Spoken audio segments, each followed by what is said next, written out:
Merhabalar efendim. Bu kez tarifimiz Twitter'dan değil Instagram'dan geldi. Eski bir dosttan, Tugiz Hanım'dan geldi. Kavurmalı kuru fasulye yapacağız beraber. Ben de ilk defa sizinle birlikte bir kuru fasulye nasıl yapılır onu öğreneceğim. Önce malzemelerimizi saymakla başlayacağız. Elimizde bir bardak kelkit kuru fasulyesi var. Hem de organik. Tuzumuz var. 1 çay kaşığı kimyonumuz var. Ve pul biberle karabiberimiz var. 2 çeşit salça, 2 çeşit yağ kullanacağız. Yağlarımız 2 yemek kaşığı tereyağı, 2 yemek kaşığı sıvı yağ. Salçalarımızsa 1 yemek kaşığı domates salçası, 1 yemek kaşığı biber salçası.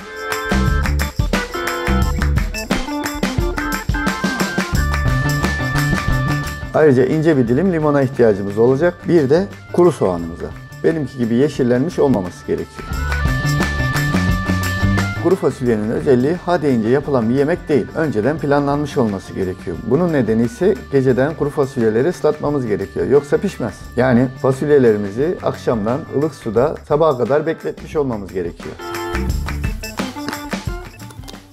Evet, hazırsanız kuru fasulyeyi yapmaya başlayalım. Hemen tenceremize geçelim. Tenceremizde sıvı yağ ve tereyağını birlikte eritiyoruz. Tereyağımız ve sıvı yağımız haşır neşir olunca bunların içine rendelemiş olduğumuz soğanı ekliyoruz. Gördüğünüz gibi soğanımız geldi ve yağla buluştu.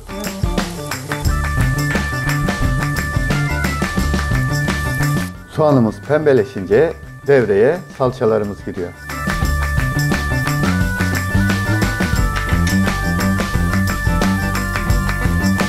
Soğan, salça ve yağ birbirine kenetlenince ekranı bu kez kelkitin o güzelim organik fasulyeleri dolduruyor. Kelkit nerede diye sormayın. Tabii ki Gümüşhane'de. Ve akşamdan ıslatmış olduğumuz fasulyeler de tenceredeki yerini alıyor.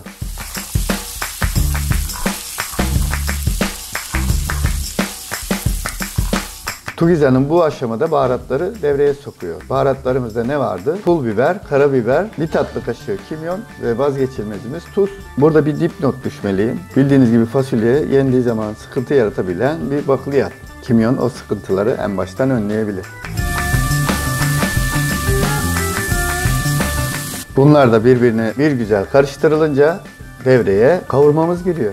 Evet, kavurma şimdi atacağız. Kavurmaya da bayılırım. Et olsun da.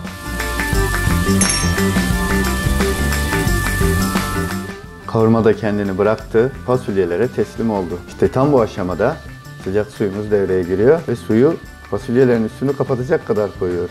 Fazlası cıvık olur. Yani siz bilirsiniz. Tenceredekileri karıştırarak fasulyelerin yüzmeyi bilip bilmediğini öğrenmeye çalışıyoruz. Yüzme bilmiyorlarsa işleme devam. Biliyorlarsa sıkıntı var. Şimdiden çok güzel gözükmüyor mu? Evet, şimdi Tugiz Hanım'ın sihirli dokunuşu geliyor. Bir dilim limon tencerenin tam ortasına yerleştiriveriyor. Kapağını kapattığımız tencereyi en küçük ocağa alıp kısık ateşte 1 saat pişiriyoruz. Zaman ne çabuk geçti değil mi? 1 saat bitti. Bakın hemen 1 saat bitti. 1 saatlik tarifi size kaç dakikada anlatıyorum görün yani. Ve kapağı açıyoruz. Muhteşem görüntüyle karşılaşıyoruz. Şimdi bunun yanında pilav, turşu, cacık süper olur.